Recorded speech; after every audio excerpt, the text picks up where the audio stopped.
네, 반갑습니다. 전혀 안 반가우신 것 같습니다. 다시 한번 인사하겠습니다. 반갑습니다. 네, 성도님들 얼굴을 보니까 너무너무 밝으시고, 또한 이런 기도 자리로 나오신 얼굴을 보니까 제가 설교를 안 해도 되겠다라는 그런 생각을 합니다. 저는 웨이처치 수원 담임 목사와 미혼모와 미혼부 그리고 아이들을 돕고 있는 러브도그를 대표로 있는 박대원입니다. 말씀을 전할 기회를 주신 한규선 담임 목사님 감사하고, 또 무엇보다 이 시간에 기도의 자리에 오신 성도님들 너무너무 반갑고, 또한 너무 함께 말씀 나누게 너무 행복합니다. 먼저 사진 하나 보겠습니다. 네, 제 아들과 딸입니다. 네. 많은 분들이 누굴 닮아서 저렇게 잘생기고 이쁘냐라는 말씀을 하십니다. 아멘이십니까? 네. 다음 사진 한번 보겠습니다. 네. 얼마나 닮았는지, 네, 너무너무 이쁘고 귀엽습니다. 많은 분들이 제 아들과 딸이 저를 너무너무 닮았다라고 말씀을 해주십니다. 그럴 때마다 제가 얼마나 기쁜지 말로 표현할 수가 없습니다. 그런데 제 아들과 딸은 저랑 닮을 수가 없습니다.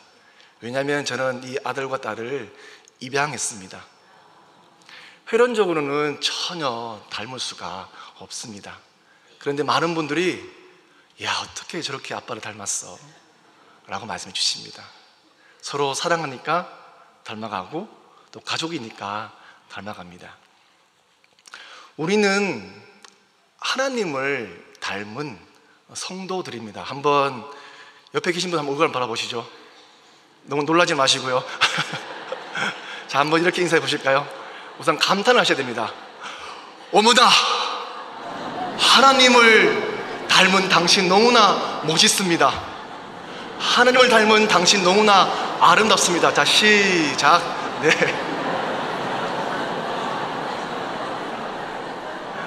네.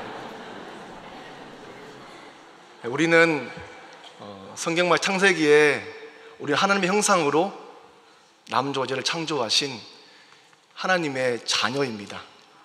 하나님의 자녀는 하나님을 닮아갑니다. 예수님을 나의 구주와 주님으로 믿고 따르는 그 사람을 우리는 성도라고 말합니다. 그리고 그 성도를 우리는 제자라고 말합니다. 제자는 예수님을 믿고 따르고 그 말씀을 순종하는 사람을 바로 주님의 제자입니다. 오늘 말씀의 배경은 예수님이 제자들의 발을 씻기신 다음에 새로운 계명을 주시는 내용입니다. 우리 다시 한번 본문 34절과 35절 말씀을 함께 한번 읽어보겠습니다. 자, 시작.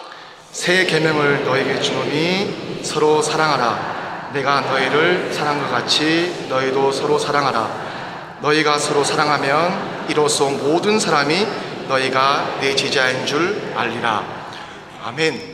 오늘 말씀에서 새 계명은 서로 사랑하는 것이고, 서로 사랑하는 것을 통해서 예수님의 제자가 모든 사람이 다 안다고 말씀을 해주고 있습니다. 다시 말하면 사랑하면, 사랑의 모습을 보이면 주님의 제자이고, 사랑하지 않으면 주님의 제자가 아니다라는 그런 말씀입니다. 사랑하는 성도 여러분, 우리가 나는 예수님 제자입니다 라는 것들을 증명하려면 우리들 삶의 모습 속에서 사랑하는 모습이 보여야 됩니다. 그래야 우리가 주님의 제자, 성도라고 말할 수 있습니다. 그렇다면 주님의 제자가 되고 싶으십니까? 조금만 더 소리를 키워주시면, 아멘 소리를 제가 힘을 내어서 설교를 하겠습니다. 자, 주님의 제자가 되고 싶으십니까? 아멘. 자, 그러면 뭘 해야 되죠? 사랑해야 됩니다. 자, 그러면 우리 제자들은 어떻게 사랑해야 될까요? 그 첫 번째는 우리는 예수님처럼 사랑해야 됩니다. 우리는 예수님처럼 사랑해야 됩니다. 우리는 제자를 말하면서 지금 사랑을 말씀드리고 있습니다. 근데 여기 오신 분들 중에서 사랑이라는 단어를 모르시는 분들은 아무도 없습니다. 사랑해서 다 결혼하셨죠? 신혼부부, 네. 세상에. 사랑하시죠? 아멘이십니까? 예, 오늘 남편분들은 밥을 잘 먹게 글렀습니다. 네, 맞습니다. 우리는 사랑해서 결혼하고 또한 내 자녀를 사랑한다라는 표현들을 합니다. 그런데 우리는 사랑이라는 표현들을 사람에게만 하지 않습니다. 제가 유학 시절에 한국에서 이제 미국으로 방문하시는 분들이 있는데 꼭 가고 싶은 곳이 있습니다. 그 프리미엄 아울렛 몰인데요. 예, 가시면 이제 꼭 가고자 하는 매장이 있습니다. 그 뭐 코 모모 매장이라든지 가게 되면 전도사님, 어머 이렇게 저렴한 가방들이 이렇게 많아 하면서 두세 개씩 가져면서 너무너무 가방을 난 사랑해요 하면서 두세 개씩 막 사가십니다. 우리는 물건을 볼 때도 가방을 볼 때도 사랑한다는 표현을 하고, 젊은 청년들은 음식을 보면은 나 이 음식 완전 사랑해 라는 그런 말들을 합니다. 우리는 이렇듯 사랑이라는 단어를 사람에게, 물건에게, 음식에 굉장히 많이 표현하는 삶을 살고 있습니다. 자, 사랑이라는 이름은 너무나 많이 표현되는 세상에 살고 있는데, 우리가 사는 세상이 사랑이 넘치는 세상이다라고 우리는 말하지 않습니다. 점점 더 강력 범죄는 늘어만 가고, 우리가 사는 세상은 참으로 사랑이 없다라고 우리는 스스로 그렇게 고백합니다. 왜 그럴까요? 어느 시대보다 가장 많은 사랑이라는 단어를 표현하는 삶을 살고 있지만, 정작 우리가 살고 있는 세상을 와 진짜 사랑이 넘친다라고 말하지 않습니다. 그 이유는 예수님이 말씀하시는 사랑을 모르기 때문입니다. 우리는 세상이 정의하는 사랑이 아니라 예수님이 말씀하시는 사랑의 정의가 무엇인지를 알아야 진짜 사랑할 수가 있습니다. 그러면 우리가 아는 예수님 사랑의 모습은 과연 어떤 모습일까요? 우리 주님은 어떤 사랑을 말씀을 통해 보여주실까요? 마태복음 5장 44절 말씀은 나는 너희에게 이르노니 너희 원수를 사랑하며 너희를 박해하는 자를 위하여 기도하라. 예수님 사랑은 원수를 사랑하는 사랑입니다.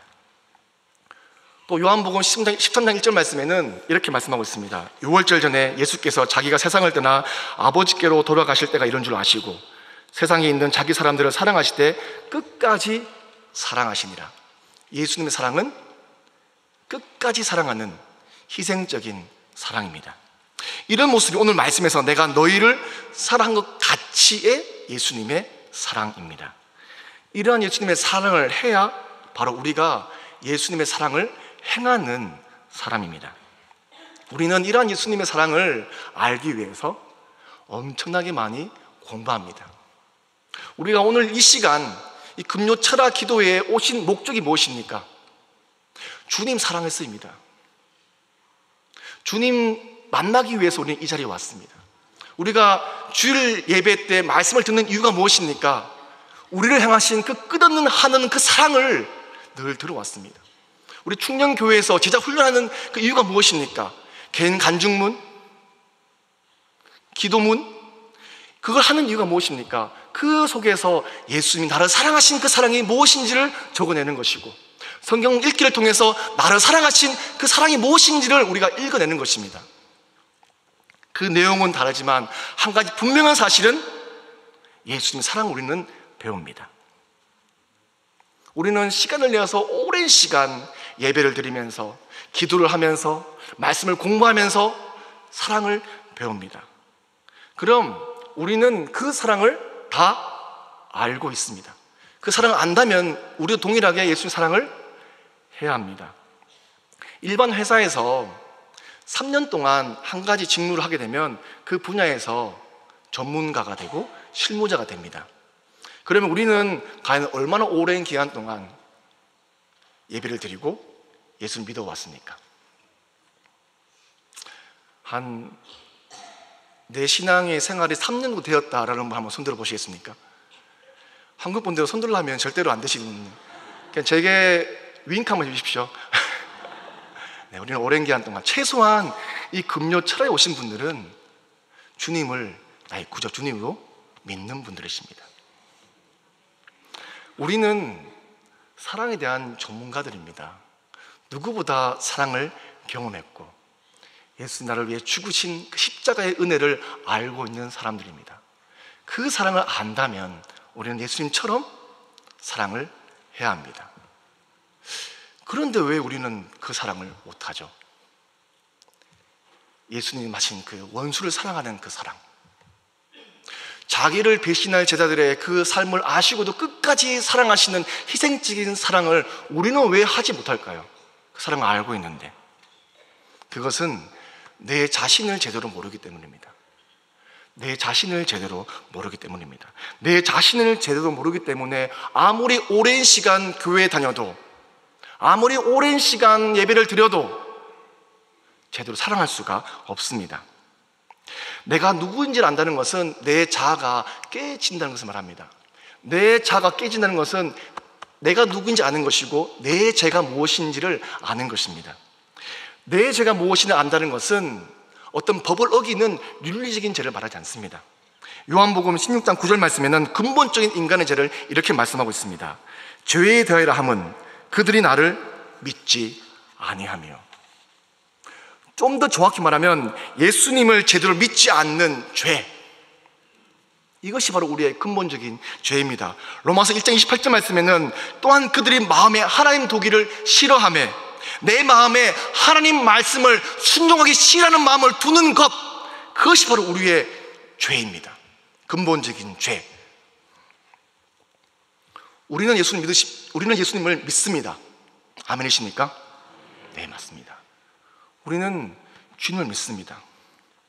예수님을 믿으면 우리의 생각과 우리의 행동이, 모든 행동이 예수님에게 향해 있습니다. 가정에서 아이를 키울 때도, 직장에 갈 때에도 항상 예수님처럼 생각하고 행동하는 마음을 가지고 있습니다. 그러한 삶 살아보셨습니까? 어떠시던가요? 그 삶을 살려고 애쓰고 기도하고 말씀을 공부하고 하면 할수록 더 나 자신의 모습이 보이지 않던가요? 주님을 더 사랑하고 더 믿고 따르면 뭔가 더 나아지는 기분이 없고, 내 모습, 주님을 제대로 믿지 못하는 내 모습들이, 내 죄가 드러나지 않던가요? 주님을 알려면 알수록 내 모습이 보입니다. 우리는 그때 비로소 주님의 사랑을 경험합니다. 나를 사랑하는 주님의 사랑을 경험합니다. 그 예수님의 사랑을 똑같이 경험한 사도 바울이 이런 고백을 합니다. 디모데전서 1장 14절과 15절 말씀에 우리 주의 은혜가 그리스도 예수 안에 있는 믿음과 사랑과 함께 넘치도록 풍성하여도다. 믿보다 모든 사람이 받을 만한 이 말이여, 그리스도 예수께서 죄인을 구원하시려고 세상에 임하셨다 하였도다. 죄인 중에 내가 개수니라. 우리 주의 은혜가 그리스도 예수 안에 있는 믿음과 사랑과 함께 넘치도록 풍성한 삶을 살고 있는 사도 바울의 맨 마지막 고백은 죄인 중에 내가 개수다. 가장 많이 은혜를 경험한 바울 사도 고백이 아니라 예수 믿는 누구라도 이 고백이 나와야 합니다. 사도 바울이 가지는 특별한 신앙을 가진 고백이 아니라 예수 믿는 사람이라면, 성도라면, 제자라면 누구나 하는 고백이 나는 죄인 중에 개수입니다. 이 고백이 내 삶에 나와야 됩니다. 내 모습을 아는 사람, 내 죄를 알고 내 삶을 돌이키는, 회개하는 그 사람이 예수님처럼 사랑할 수가 있습니다. 한 번 더 나아가서 예수님의 제자는 어떻게 사랑해야 될까요? 그 두 번째는 이웃을 사랑해야 됩니다. 이웃을 사랑해야 합니다. 제가 초등학교 다닐 때만 하더라도 교회 다닌다고 하면은 굉장히 착하다고 했습니다. 네. 교회 다니는데 욕이라도 할라 치면 학교 선생님이 야, 넌 교회 다니는데 어떻게 그 나쁜 말 할 수 있냐? 라는 그런 말들을 했습니다. 저희 아버지가 목사님이신데요. 전 너무 힘들었습니다. 초등학교 졸업할 때까지 욕을 한 번도 못 해봤습니다. 불과 20년 안팎으로 교회는 사랑이 넘치는 곳이고 또 갈만한 곳이라는 곳이 지배적이었습니다. 집안에도 나쁜 행동하고 있으면 너 교회 가. 교회 가면 인간 된다는 것들을 우리는 들어왔습니다. 하지만 지금은 그렇지 않습니다. 교회에 다닌다는 것이 착하다고 말하는 시대는 지났습니다. 교회 와서 상처받고 힘들어하는 사람들이 더 많습니다. 오죽하면 가난한 성도가 나왔겠습니까? 교회가 세상보다 못하다고 말하는 사람들이 너무나 많이 있습니다. 저는 지금 미혼모와 미혼부 아이들 돕는 그런 사역을 하고 있습니다. 이 단체 이름이 러브 더 월드입니다. 요한복음 3장 16절 말씀, 하나님이 세상을 이처럼 사랑하사, 영어로 God so loved the world 해서 하나님의 사랑으로 한 영혼들을 사랑하자라는 이름으로 러브 더 월드라는 이름을 지었습니다. 저희들은 긴급하게 임신한 미혼모들이 출산을 하도록 돕고, 또한 지역사회에 홀로 아이를 키우고 있는 미혼모, 미혼부. 이 미혼부는 아이를 엄마가 이렇게 책임지지 않고 버리고 가가지고 아빠가 키우고 있는 사람을 미혼부라고 합니다. 한 400가정 이상을 지금 돕고 있습니다. 저는 이곳 저곳에서 굉장히 많은 미혼모와 미혼부들을 만나고 있습니다. 그런 놀랍게도 교회 청년들이 많습니다. 너무나 많이 있습니다. 어느 날 미혼모 한 명이 인터넷에 쪽지가 왔습니다. 도와달라고요. 다음 달에 만삭이 되어서 다음 달 출산일인데 지금 어떻게 할지 모르겠다라는 그런 쪽지가 와서 저와 아내가 불현하게 차를 타고 달려갔습니다. 반지하에 있는 단칸방에 살고 있더라고요. 이렇게 얘기를 하다 보니까 우리가 익숙한 단어들을 많이 사용하는 거예요. 여러분들은 이렇게 신앙생활 하시니까 감사하다, 은혜가 넘친다라는 용어들은 교회 다니는 우리만이 쓰는 용어입니다. 네. 그런 단어를 쓰면서 하니까 제가 물어봤습니다. 자매 혹시 예수 믿어요? 교회 다녀요? 라고 말하니까 그렇대요. 엄청 큰 대형교회 청년부에 리더를 하고 있고 찬양팀에 리더를 하고 있는 굉장히 믿음이 신실한 자매였어요. 어떻게 된 일이냐고 물어보니까 교회 다니는 형제랑 같이 사귄 거예요. 함께 결혼을 약속했는데 이제 형제가 우리 사랑하잖아, 결혼할 거잖아 라고 해서 성관계를 요구해서 함께 잠을 자고 임신을 해버렸습니다. 교회 다니는 자매들이 임신하게 되면 굉장한 죄책감에 시달립니다. 왜냐하면 순교를 지키지 못했다는 그런 마음이 들어서 굉장히 힘들어합니다. 그래도 내 배 안에 있는 이 생명을 지켜야 되니까 형제에 가서 오빠 나 임신했어, 어떡하지? 우리 빨리 결혼하면 안 될까? 형제가 단 한마디를 합니다. 애 지워라. 오빠 어떻게 지울 수 있어? 그 형제의 어머니가 찾아와서 이 자매에게 애기 지워라. 그래, 네가 낳으면 낳아라. 하지만 내 아들 절대 건들지 마라 라고 말합니다. 이 어머님은 교회 중보기도 팀장을 하고 있는 권사님이세요. 이 형제는 굉장히 신실한 형제입니다. 함께 새벽 기도도 오고 선교도 같이 가고 예배도 드리는 이 자매를 그냥 다 내쳐버렸습니다. 우리는 사랑에 대해서 배웠지만, 알지만, 기도하지만 사랑하지 않습니다. 책임지지 않습니다.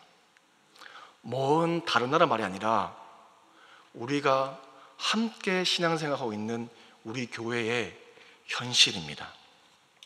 성경에는 수많은 죄들에 대한 묘사와 경고가 나옵니다. 우리가 많이 죄라고 얘기한 동성애에 관계된 성경 구절이 한 6번 정도 나온다고 합니다. 하지만 고아와 과부로 대표되는 가난하고 소외된 자들을 학대하는 죄에 대해서는 성경에서도 셀 수 없이 많이 언급하고 있습니다. 예수님을 사랑하는 사람은 제자는 종교 생활을 하는 사람을 말하지 않습니다.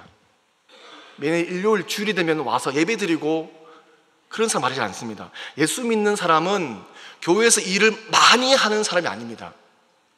성경 어디에서도 일을 많이 하는 사람이 예수님의 제자라고 말하고 있지 않습니다.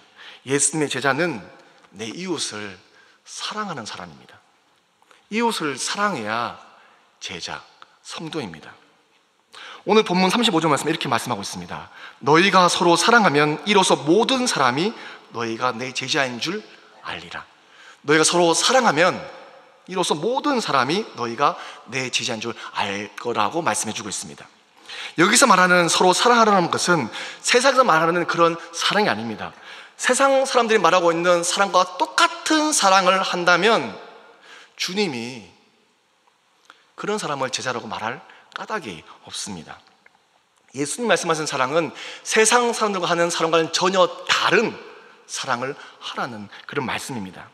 다시 말해서 세상 사람들과 전혀 다른 사랑을 하는 사람이 그리스도인 성도 제자라는 말씀입니다.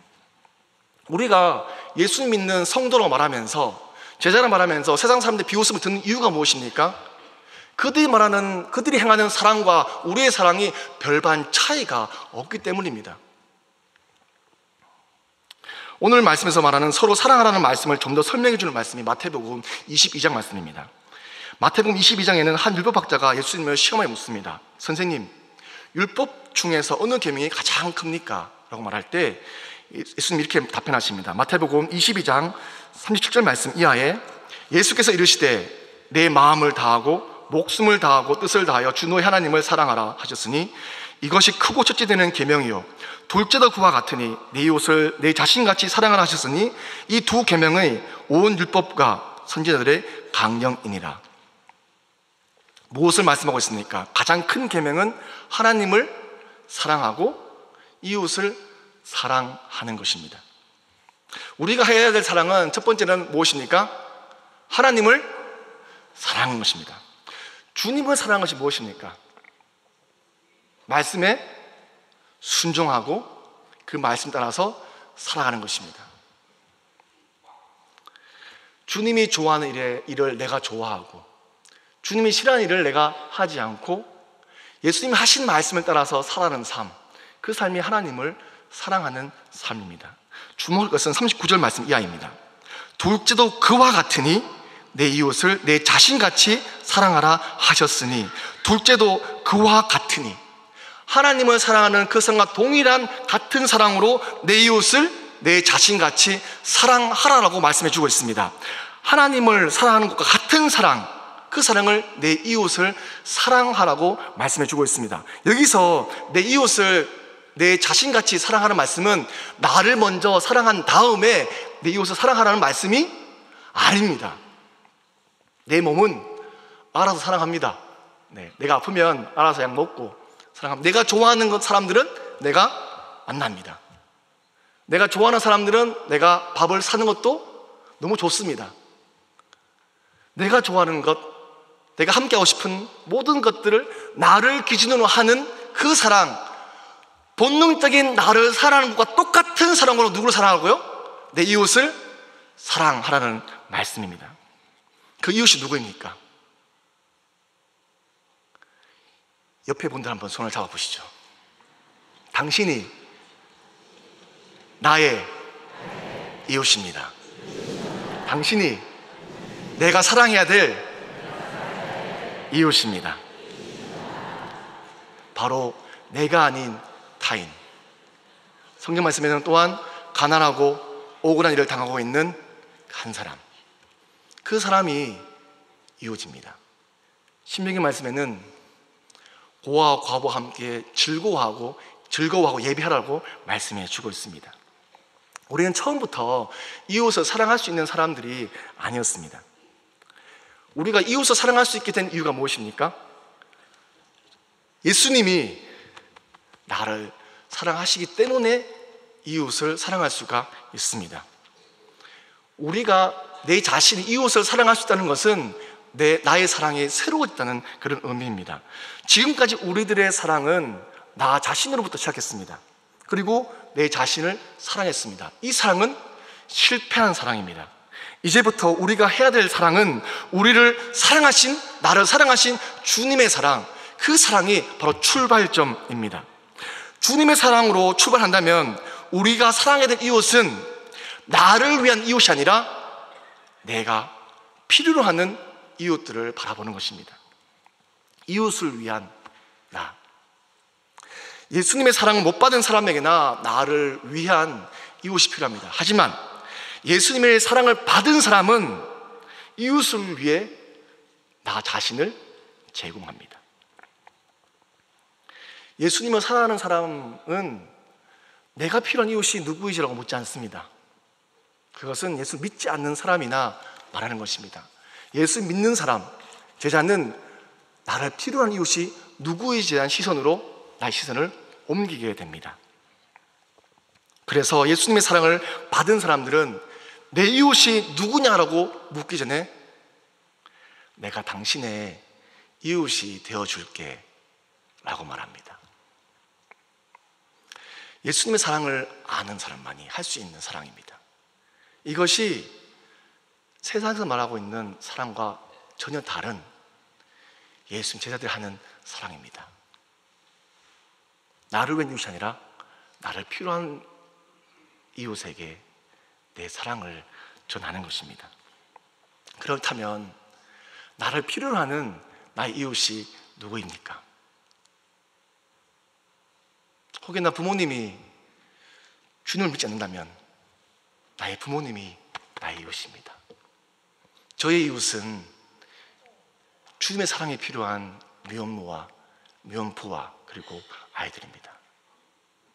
여러분을 필요로 하는 그 이웃은 누구입니까? 그런 이웃에게 주님은 너도 그렇게 나처럼 해라.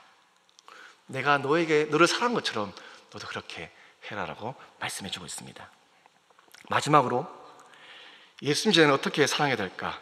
세 번째는 목숨을 다해 끝까지 사랑해야 됩니다. 목숨을 다해 끝까지 사랑해야 합니다. 제가 중학교 때였습니다. 제가 시골에서 자랐기 때문에 늘 겨울이 되면은 신령대 부흥회를 했습니다. 겨울에는 거의 3박 4일 동안 새벽 기도, 낮, 저녁 시간 계속해서 말씀을 들었습니다. 중학교 때 제가 그 부흥회를 하면서 너무나 큰 은혜를 받았습니다. 부흥회 마지막 날 어떤 일이 벌어지죠? 강사 목사님이 여러분 중에서 선교로 헌신할 사람, 주님 위해 목숨 바칠 사람 나오십시오. 제가 너무 은혜 받아가지고 손을 뻗어 들었습니다. 그랬더니 강사 목사님이 목사님의 아들 이 손을 들었습니다 하면서 나오라는 거예요. 나오기 앞에 앉아서 무릎을 꿇게 하고 목사님이 막 안수기도를 해주시는 거예요. 근데 그가 너무너무 이렇게 가슴이 불털렀습니다. 그래서 제가 주님께 소원기도를 드렸습니다. 주님, 내가 주님 위해 목숨을 바치겠습니다. 그러니까 제 마음이 너무 뜨거워져가지고 정말 무슨 일이 벌어지더라도 주님을 위해 죽을 준비가 됐다는 그런 것 같았습니다. 며칠이 지나서 부모님과 함께 저 높은 곳을 향하라는 주기철 목사님의 전기영화를 봤습니다. 혹시 사진이 있나요? 네, 1977년 신영균 씨가 주기철 목사님이시고 우리가 잘 아는 그 이순재 씨가 악질 일본 순사로 나옵니다. 혹시 안 보신 분들은 네, 한번 보시기 바랍니다. 이 영화의 장면 중에서 주기철 목사님을 잡아놓고 일본 순사가 온 교회 성도들을 다 한자리로 이렇게 불러 모읍니다. 그리고 불러 모아놓고 일본 순사가 이렇게 말합니다. 여러분들이 신사 참배를 하면 주목사는 모판 위를 걸어가지 않을 것이요. 하지만 신사 참배를 거부하면 주목사는 이 모판 위를 걸어가게 될 것이요. 온 성도님들이 어떻게 해야 되나 이렇게 있습니다. 그때 주목사님이 이렇게 말씀하십니다. 여러분 움직이지 마세요. 나 주목사를 생각하지 말고 오직 예수님의 십자가만을 기억하십시오 라고 말하면서 그 모판 위를 걸어갑니다. 걸어갈 때마다 발이 못에 질려서 피가 터지고 번지는 모습들을 중학생 제가 보았습니다. 엄청 충격받았습니다. 순교는 총으로 빵 쏴가지고 죽는 게 아니라 고통스러운 거구나. 그 영화를 보고 아무한테 말하지 않고 며칠을 보낸 다음에 밤에 아무도 없는 교회 본당에 올라가서 다시 기도를 했습니다. 주님, 지난번에 한 그 기도 취소합니다. 네. 그래서 주님이 저를 선교사로 보내시지 않는가. 중학생이었던 저도 죽는 것이 두려웠습니다. 주님 위해 죽는 것이 너무 두려웠습니다. 죽음은 참 두려운 것입니다. 성경을 읽어보면 그런데 예수님의 제자들은 다 죽습니다. 죽는데 제대로 죽은 사람이 아무도 없습니다. 베드로, 사도 바울, 스데반지사님 다 십자가에 달려 죽고 거꾸로 매달려 죽고 돌에 맞아 죽습니다. 그런데 어떻게 죽든지 간에 이분들의 공통점은 예수님을 사랑했고 주님을 위해 자기 목숨을 버렸습니다. 오늘 본문에 나오는 주님을 위해 목숨 버렸던 베드로도 처음부터 그런 사람은 아니었습니다. 오늘 본문 37절 말씀을 한 목소리로 한번 읽어보겠습니다. 오늘 본문 요한복음 13장 37절 말씀. 주여, 내가 지금은 어찌하여 따라갈 수 없나이까? 주를 위하여 내 목숨을 버리겠나이다. 뭐라고 고백했습니까? 주를 위하여 내 목숨을 버리겠나이다. 근데 베드로만 이런 말을 한 것이 아닙니다. 마태복음 26장에서는 베드로뿐만 아니라 모든 제자들이 주님을 위해 죽기를 불사하겠습니다. 절대로 주님을 부인하지 않겠습니다라고 다 그렇게 고백했습니다. 하지만 이렇게 예수님 위해서 죽을 각오가 되어 있던 베드로도 얼마 지나지 않아서 자기가 살기 위해서 예수님을 배신합니다. 요한복음 18장 25절 말씀에 시몬 베드로가 서서 불을 쬐더니 사람들이 묻되 너도 그 제자 중 하나가 아니냐? 베드로가 부인하여 이르되 나는 아니라 하니. 누구보다 예수님을 사랑하기에 앞서 있었던 베드로, 자신이 죽을 이기고자 예수님을 부인합니다. 예수님을 배신합니다. 배신자 베드로. 어쩌면 이 모습이 우리의 모습이자 또한 저의 모습입니다. 우리는 주님을 사랑한다고 말하지만 늘상 고백하지만 얼마나 많이 주님을 저버리고 있는지는 모릅니다. 저 아내는 11년 동안 아이가 없었습니다. 결혼 11년 차가 지난해 입양을 준비하게 되었습니다. 입양을 준비하면서 입양이 잘 되지 않았고 입양하는 아이가 보이는 게 아니라 그때 처음으로 미혼모를 만났습니다. 그래서 저희가 집에 와서 계속 그 미혼모에 대한 마음이 남아있어서 미혼모들이 필요한 것들을 돕기 시작했습니다. 그때 저는 교회 부목사로 살고 있었고 아내가 그들이 필요한 모든 것들을 다 채워주었습니다. 생필품을 채워줬고 방세가 밀리는 친구가 있으면 방세를 내어줬습니다. 그러다가 그 일들을 한 3년 정도 계속 개인적으로 저희 부부가 함께 미혼모들을 도왔습니다. 그러다가 이 갈 데가 없는 미혼모 엄마를 저희 집에 데리고 살기 시작했습니다.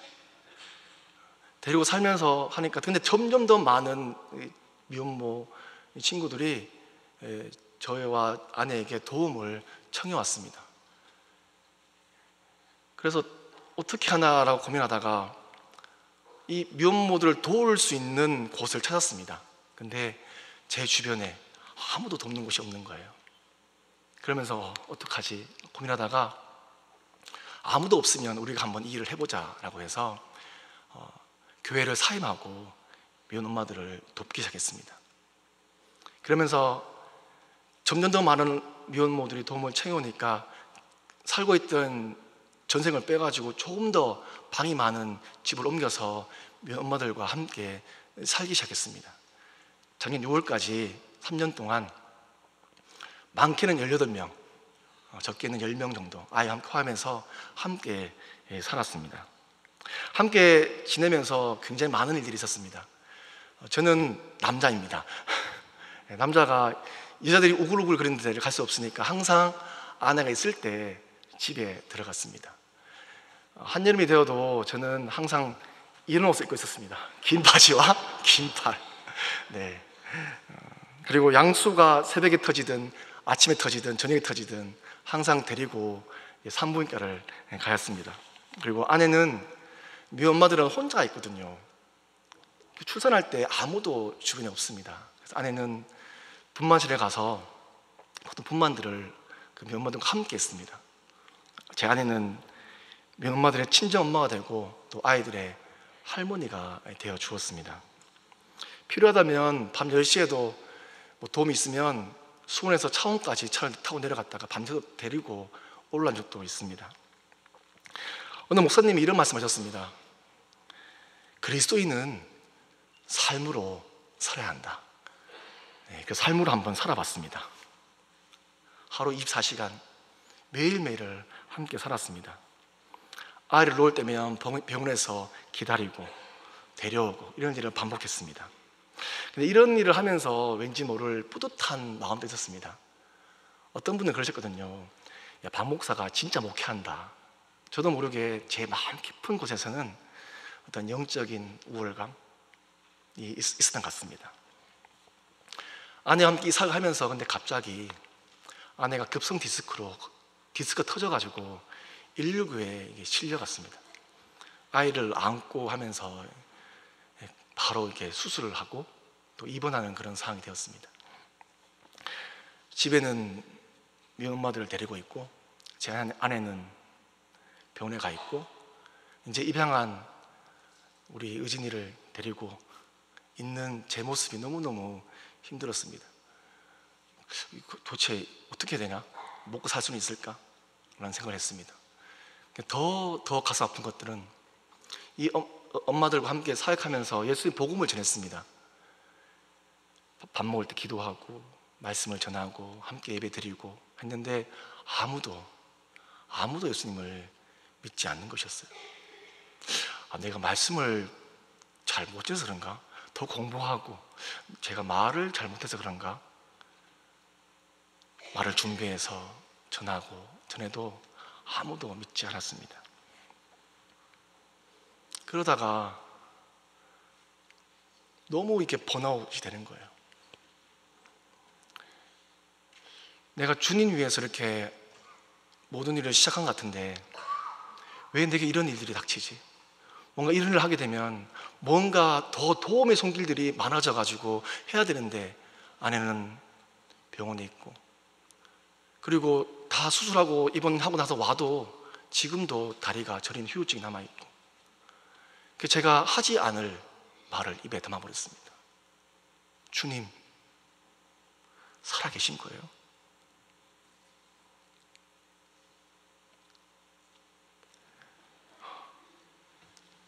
이런 말을 하고 있는 제 자신이 너무나 충격이었습니다. 누구보다 예수님을 사랑한다고 고백은 많이 했었는데 저는 주님 사랑에 실패한 실패자 그런 생각들이 제 온 삶을 짓눌렀습니다. 근데 오늘 본문에 나오는 베드로도 마찬가지 예수 사랑하는데 실패자였고 배신자였습니다. 요한복음 21장에 보면은 실패한 베드로의 모습들이 나옵니다. 요한복음 21장 3절 말씀에 이렇게 말씀하고 있습니다. 시몬 베드로가 나는 물고기 잡으러 가노라 하니 그들이 우리도 함께 가겠다 하고 나가서 배에 올랐으나 그날 밤에 아무것도 잡지 못하였더니 그렇게 열성적으로 주님의 목숨을 버리겠다고 한 베드로가 고작 물고기를 잡으러 왔습니다. 하지만 밤이 새도록 전문가인 7명의 물고기 어부잡이들이 잡았지만 한 마리도 물고기들을 잡지 못했습니다. 이 말은 베드로와 제 아들이 얼마나 무기력하고 무가치한 모습인가를 좀 보여주고 있습니다. 사랑하는 충령교 성도님 여러분, 여러분 인생 속에서 주님을 믿고 따라가는 삶을 살았지만 내 인생이 부가치하고 무기력하고 아무것도 할 수 없는 존재인 것들을 느껴본 적 있으십니까? 나 정말 주님 사랑했었는데, 주님을 사랑하는 것이 과거형처럼 사랑했었는데 뭐지? 좀 막막하고 누구에도 말 못할 그런 상황이 있으셨습니까? 똑같은 상황을 겪고 있는 베드로에게 놀라운 기적이 벌어집니다. 요한복음 21장 6절 말씀에 이르시되 그물을 배 오른편에 던지라 그리하면 잡으리라 하시니 이에 던졌더니 물고기가 많아 그물을 들 수 없더라. 그럼 7절 말씀에 예수께 사랑하시는 그 제자가 베드로에게 이르되 주님이시라니 시몬 베드로가 벗고 있다가 주님이라 하는 말을 듣고 겉옷을 두른 후에 바다로 뛰어 내디르더라.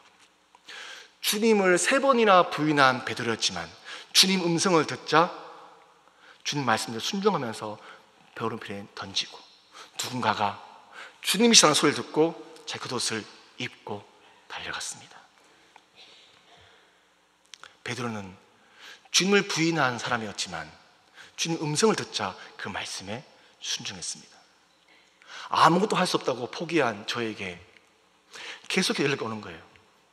안양에서, 서울에서, 부산에서, 창원에서, 용인에서, 수원에서, 안산에서 목사님 도와주세요. 사모님 도와주세요. 그때 제가 알았습니다. 주님을 믿는 자라면, 주님을 사랑하는 자라면 나의 모습이 어떻든지 간에 주님 말씀에 순종하는 거다. 사랑하는 그 말씀에 순종하고 따라가는 거다. 그냥 주님하고 달려가면 되는 거다. 예수님은 우리를 위해서 십자가에 죽으시고 부활하셨습니다. 우리가 지금 이렇게 숨쉬고 있는 이유, 그 이유는 단 한 가지입니다.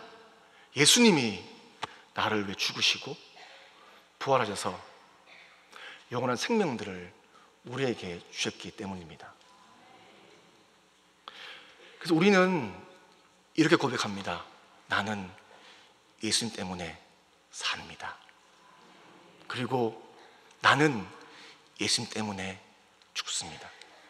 왜냐하면 주님은 우리의 삶과 죽음을 다 가지고 계신 분이십니다. 그래서 예수 믿는 그리스도인 제자는 항상 죽을 준비를 합니다. 우리가 주님의 제자로 사랑해야 하는 이유는 무엇입니까? 예수님 사랑해서입니다. 내가 제자로 이웃을 사랑하는 이유가 무엇입니까? 예수님 사랑해서입니다. 내가 완벽해서가 아니라 예수님을 사랑해서입니다. 어떤 사랑요? 나를 위해 죽기까지 희생하신 그 사랑.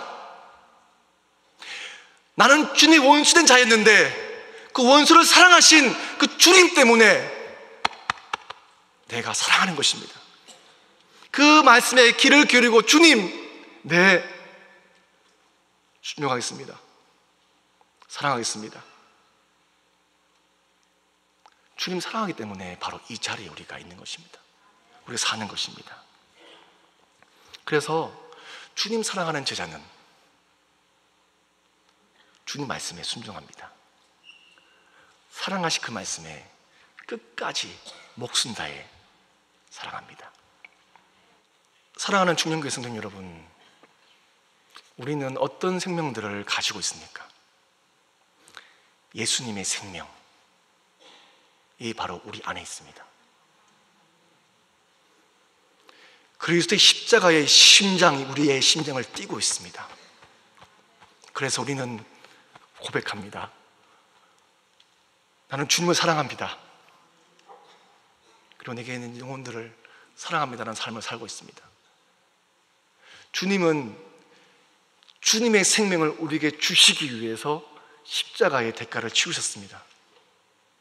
죽으시고 부활하신 그 사건을 통해서 지금 우리가 살아있는 생명의 삶, 은혜가 뭔지 아는 삶, 사랑이 무엇인지 아는 삶을 살고 있습니다. 그래서 이 사랑을 아는 우리, 생명이 있는 우리가 바로 그리스도 예수님의 제자입니다. 그렇다면 그 생명이 우리 안에 있다면 우리는 어떤 대가를 치르시겠습니까? 주님은 내가 너에게 한 것처럼 똑같이 사랑해라 라고 말씀해 주고 있습니다. 우리가 제자로 사랑해야 될 이유는 단 한 가지입니다. 주님의 사랑을 아는 자, 경험한 자, 그 사랑이 내 인생, 전 인생 속에서 살아 움직이기 때문입니다. 나는 예수님의 제자입니다. 그러면 예수님처럼 그렇게 하시면 됩니다. 그 사랑으로 정말 예수 그리스도의 능력의 삶 제자하시기를 주님의 이름으로 축원드립니다.